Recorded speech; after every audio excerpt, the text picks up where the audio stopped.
The cast and crew of the One Piece live action are huge fans of the original material, and they managed to hide quite a few Easter eggs, lore allusions, and references. Where's my face? Did you notice who attended Gold Roger's execution? Which infamous habit of Zoro's can only true fans see? Yeah, now you're talking. And what subtle hints revealed possible Season 2 arcs? You're a navigator. You'll figure it out. If you're unfamiliar with the OG, beware of the spoilers ahead.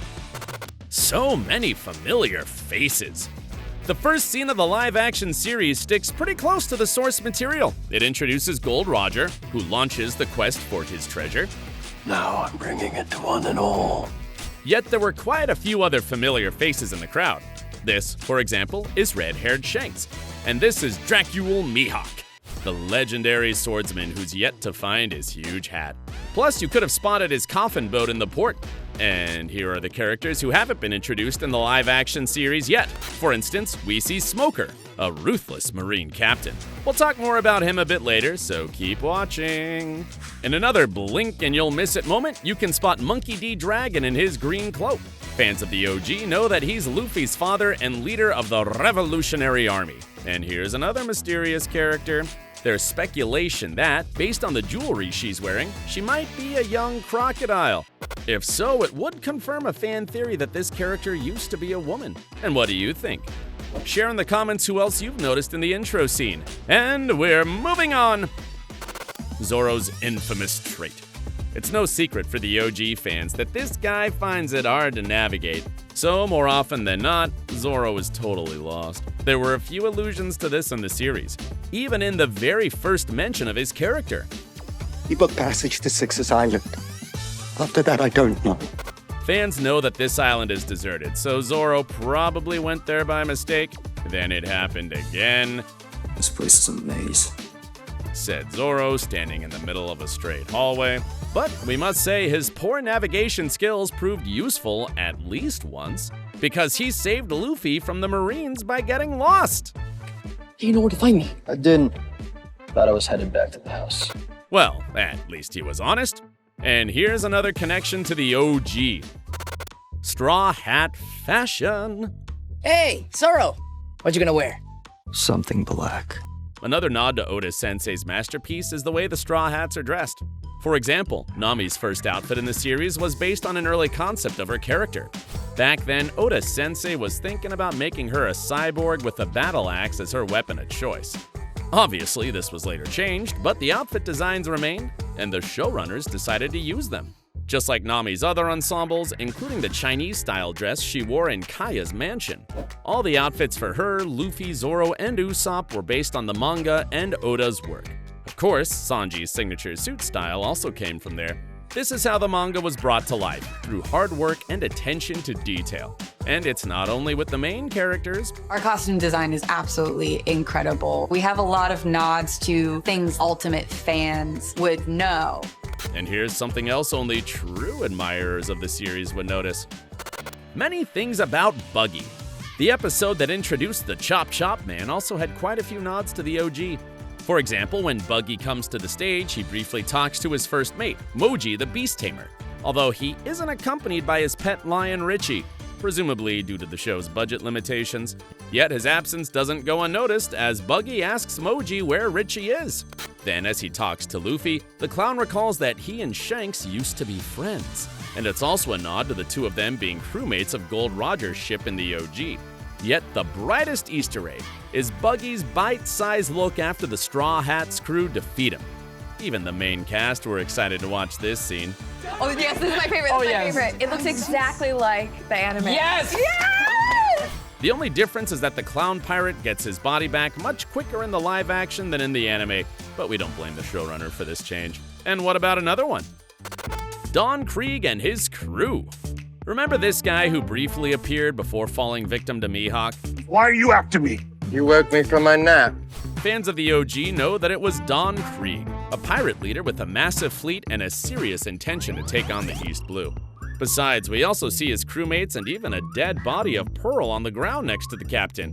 Krieg appears right at the beginning of the Baratier arc, and in the OG, he's a much more important villain. He was supposed to be defeated by Luffy at Baratier. Yet his role was minimized in the live action, to the utter disappointment of some fans. If you want to learn what Oda Sensei thinks about that, tell us in the comments below, and we'll make another video about all the changes from the OG. For now, let's move on to another Easter egg! An encounter with a shady syndicate. The badass introduction of Zoro also has one of the biggest Easter eggs in the first episode. You may call me Mr. Seven. I represent an organization known as Baroque Works.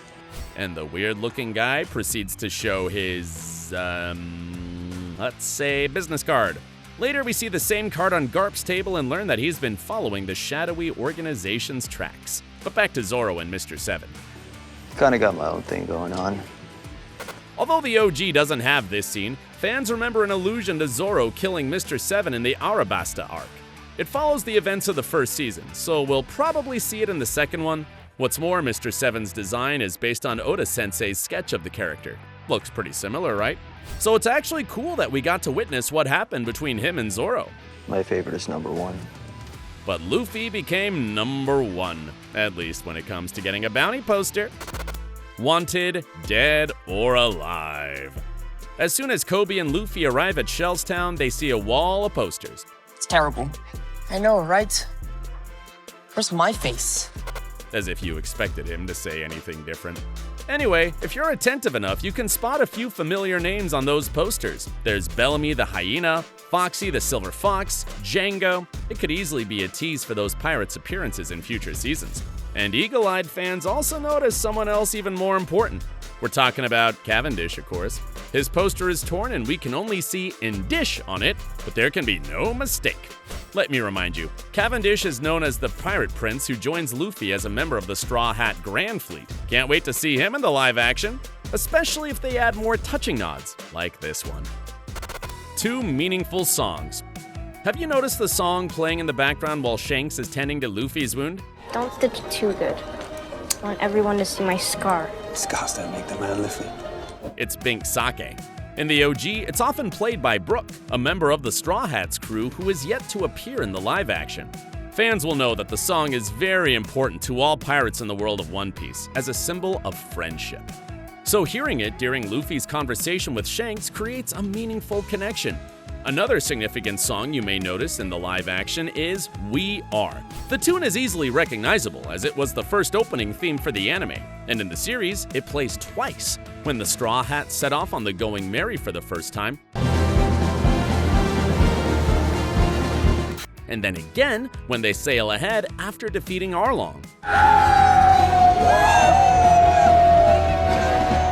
This is the level of dedication and attention to detail. And that's why the series has become so successful and got a Season 2 renewal so quickly. Speaking of which, hints about future arcs. The show's final episode had quite a few predictions as to what will happen next. For example, when Kaya finds Luffy's bounty poster in a newspaper, we see an article on a page nearby. Its title is "Vera Overtaken by Revolutionary Army." This takes us back to the brief appearance of Monkey D. Dragon, Luffy's father. He and his revolutionary army are a major part of the One Piece universe. Later on, we see Buggy and Alvida meeting in a bar. This foreshadows their future team-up and growth in power. Meanwhile, as the Straw Hats sail off, Nami studies the map to the Grand Line and notices a weird kind of geography. How can a river go up a mountain? She doesn't know yet that it's the reverse mountain. Yet the most important foreshadowing is a brief appearance of Smoker at the very end.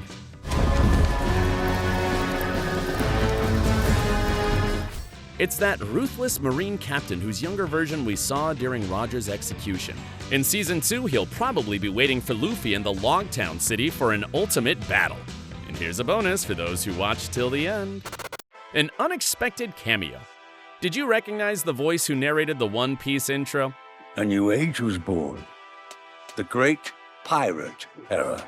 It's Ian McShane, aka Mr. Wednesday in American Gods and Winston in John Wick. Plus, he also played Blackbeard in Pirates of the Caribbean. Interestingly, the One Piece saga also has a character with this name. Could it mean that McShane might eventually portray Blackbeard in the future? We're eager to see if that happens. Would you like to learn more about possible storylines in the next season? Share in the comments below which ones you'd love to be included. And if you want to see our ranking of the most badass scenes, watch our other video on One Piece.